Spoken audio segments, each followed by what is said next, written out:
Welcome to சங்கை எடுப்பாங்கிறீங்க. இன்றைக்கி நம்ம வாழைக்காய் பஜ்ஜி எப்படி பண்ணுறதுன்னு பார்ப்போம். மாவு கடையில் வாங்கினது தான். மாவு கடையில் வாங்கினதுனால நம்ம எதுவும் ஆட் பண்ண வேண்டியதில்லை. உப்பு கூட அதிலே இருக்கிறதுனால உப்பு கூட ஆட் பண்ண வேண்டாம். வாழைக்காய் சீவி வச்சுருக்கேன். வாங்க எப்படி பண்ணுறதுன்னு பார்க்கலாம்.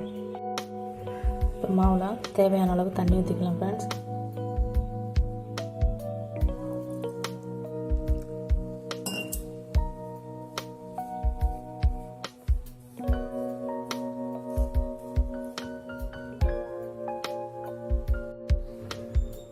இப்போ மாவில் தண்ணி ஊற்றி இந்த அளவுக்கு இந்த பதத்துக்கு மாவு பிணைஞ்சி வச்சாச்சு.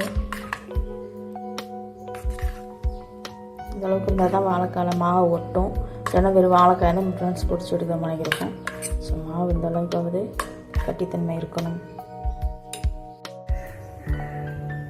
எண்ணெய் ஹீட் ஆகிட்டு இருக்கு ஃப்ரெண்ட்ஸ்.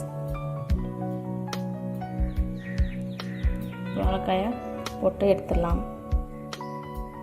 ஹீட் ஆகிடுச்சு. வச்சுருக்கிற வாழைக்காயை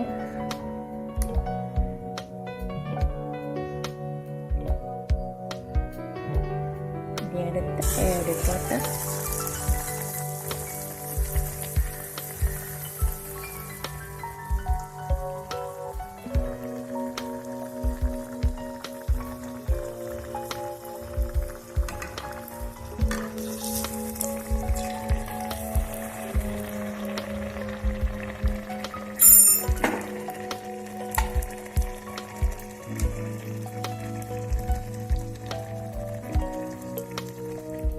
வந்துக்கிட்டு இருக்கட்டும். பொடியெல்லாம் ஒன்று போட்டுடலாம்.